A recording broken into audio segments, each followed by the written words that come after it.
Coachella was definitely something. Hey guys, I hope you've been doing good.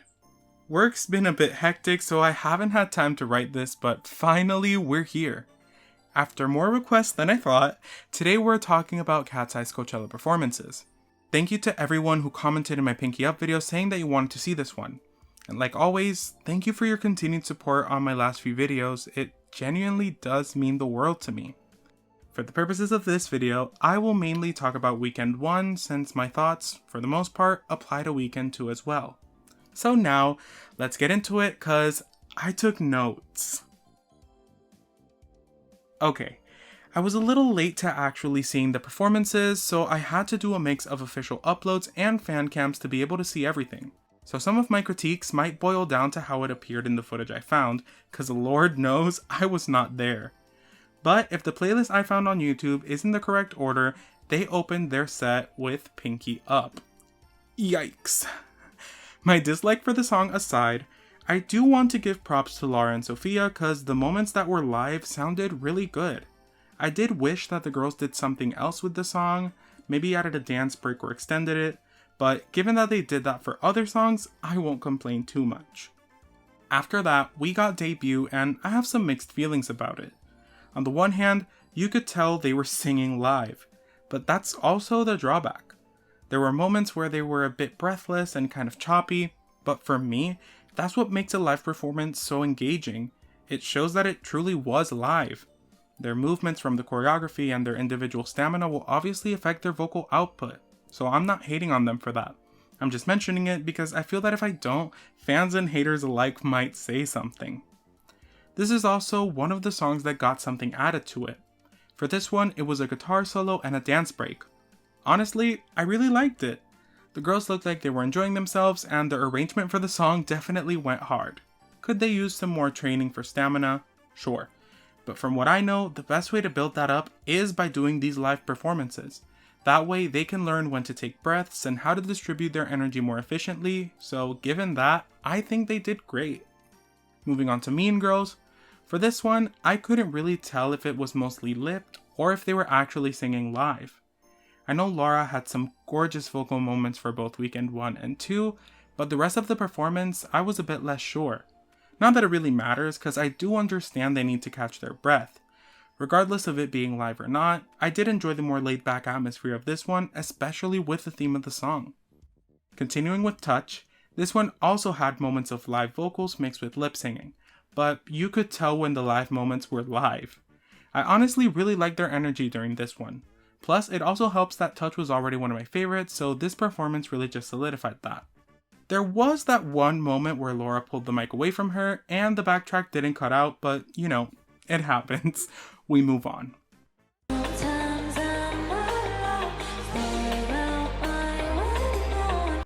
Time for the biggest difference in set lists.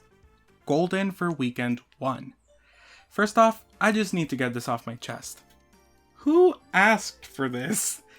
I know that Kpop Demon Hunters was an unprecedented success. I mean, I was there in the trenches when it was released. I also know that they're doing the whole Huntrix and Soulja Boy's meals at McDonald's, so maybe it could be promoting that. But to me, I didn't really see the link between KATSEYE and Huntrix. Like, Golden is obviously a huge song, but why KATSEYE specifically? And I don't mean this in like a hateful way, I'm just genuinely curious. But regardless, I have to say that I love the arrangement they did for the song. The way they did the harmonies and the instrumental truly felt like I was levitating at times. However, even though I love my girl EJ, she did sound a little rough in some parts. Again, I don't mean that in a hateful way, there are a ton of factors that could play into it here. But regardless of that little hiccup, the rest of the girls sounded great, even if it could have been through a backtrack. Quickly throwing in Weekend 2's replacement, Tonight I Might was okay. I don't really love the song in general, but the performance was fine. There were no issues, and similar to My Way, it was more on the chill side. I don't really have much to say on it.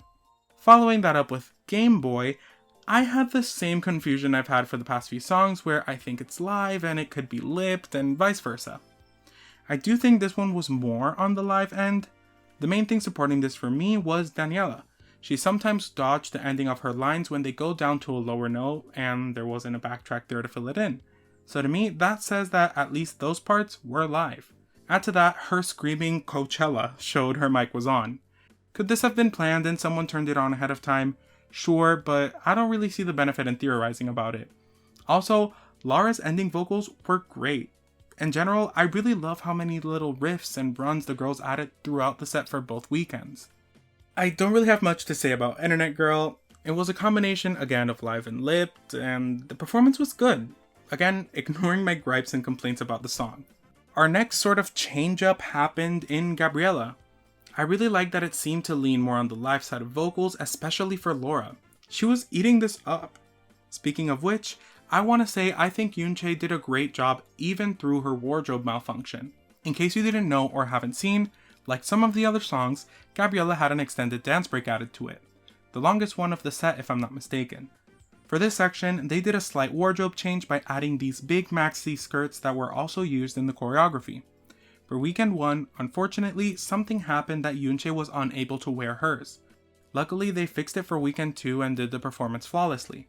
Do I think the skirt is ugly? Yes, but that's besides the point. Talking about the dance break section itself, I really enjoyed it.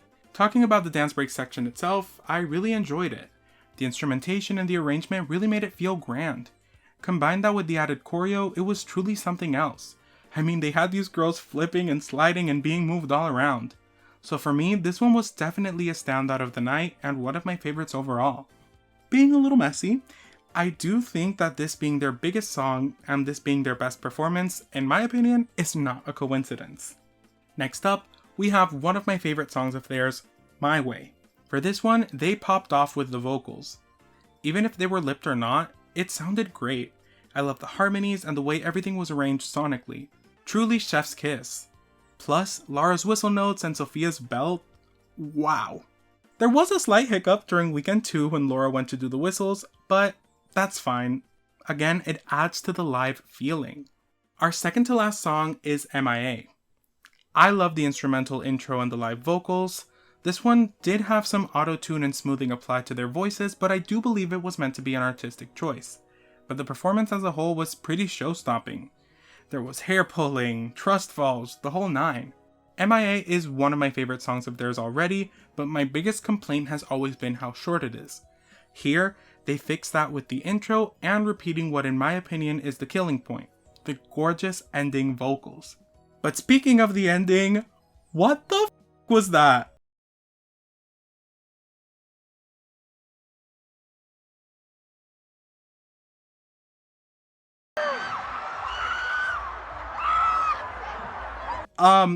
Why did she lick her? Hello? I feel like I need to tell a trusted adult. Needless to say, people were shocked, myself included. For weekend 2, it wasn't repeated, but people were definitely talking. I've seen some queer-baiting allegations floating around. That's definitely not my place to speculate, but I don't think licking your groupmate's neck necessarily makes you more or less bi, gay, queer, or whatever identity she feels most comfortable in. I do want to say, I prefer Manon's vocals for the ending, but Megan did do a great job regardless. Lastly, we have Fried Chicken Gnarly, the song that started my villain arc. To their credit, this one was clearly live. The girls were screaming and shouting their lines, which would normally be a turnoff for me, but given that it was their closing song, it did up the vibes. I love that the audience understood the assignment when Lara said to sing, and in general, I prefer this arrangement over the studio version. The guitars and the extended dance break made it all feel much more like an ending moment. A great showstopper. Speaking more generally about the show as a whole, I do think this was a very successful Coachella debut. The crowd was hyped, the girls had energy, and really that's all you could ever ask for. And if you just wanted to hear my thoughts on the performances, then here they are. But I want to talk about some other things as well. For instance, their outfits. Now, I'm not a prude or anything remotely similar, but I do think the oversexualization of these girls is getting to a point of becoming excessive. Even before Yoonchae turned 18, they already had her doing some questionable dance moves. But now the second she turned of legal age, she lost quite a bit of fabric. They all did. And that's something that worries me. Like I've mentioned previously, I'm not blind to how the world works. Sex sells, and unfortunately for women, sex sells applies even before they can consent to it. So the fact that these girls are singing questionable lyrics with even more questionable choreo is truly disheartening. But like I mentioned in my Girl Set Tweak video, skimpier outfits have unfortunately become the norm. However, what I don't think should be normalized is having these young women in basically their underwear dancing for millions of people to see. Their weekend one looks were already pushing it in my opinion. They all wore a bralette and short shorts combo with some additional fabric behind them to create this train effect kind of, as well as stockings and garter belts. It was walking the line for me. Did they look cute? Sure, but it felt like a walking VS Pink ad. But still, I could buy that the first week's outfits were stage outfits. But weekend 2 was too far for me. Sophia is the oldest but was the most covered up. And don't get me wrong, her outfit is my favorite. It actually looks like a performance look. But the other girls were wearing bras and see-through corsetry with Lara and Megan wearing panties on the outside. I guess they're in their Superman era? But jokes aside, they were even more exposed than last weekend. Daniela had on the tiniest bra and shorts ever. Like I said before, I really hope the girls are actually comfortable with the way that they're dressing and being portrayed. Because with each era, they keep bumping up the sex factor. Sophia is barely 6 months older than me, and the rest of the girls being younger and so exposed and sexualized is what frustrates me the most. And I want to make this very clear. Please don't misinterpret this as me slut-shaming or trying to police women's bodies or choices, because I saw some comments on my Pinky Up video that were trying to insinuate that. I genuinely wouldn't care if these were 5 random girls that chose to dress like this. That's why I said I hope they're comfortable with it. Because the second a contract is involved, that's where things become a bit more complicated. Because it's no longer 5 girls expressing themselves.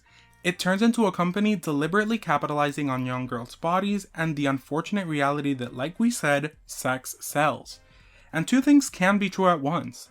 The girls might be okay with it, and it could be the company and the members trying to capitalize on it.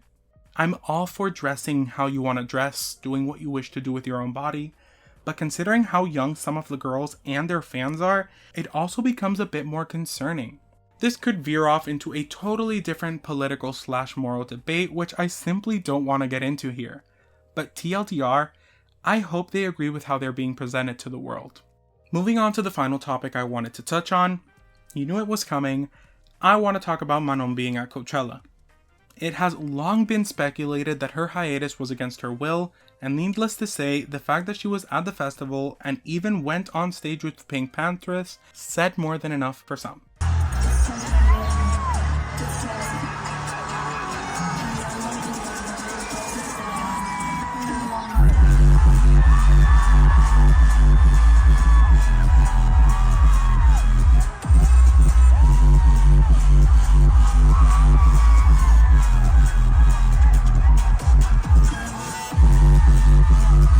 Because if she said she was excited and wanted to perform at the festival, and then showed up to the festival seemingly fine, why couldn't she perform? Obviously, I know that rehearsals and preparations all take time, but the fact that they're refusing to talk about it further and are kind of drawing this conversation out while Manon is seemingly just going around and living her life is kind of weird. I could get into the whole Trisha Paytas and Harry Daniels thing, but I don't know enough about it to give you my proper opinion. But regardless, she was right there. Maybe she could have popped in to do one of the more relaxed performances or something. I don't know. Overall, I did enjoy the performances and most of the songs. The girls are undeniably talented, and to me, it's a shame that it's being overshadowed by drama, allegations, and bad songs. I truly wish that their next EP has some good material in it, because honestly, I can only hold out for so long and I know other people feel the same.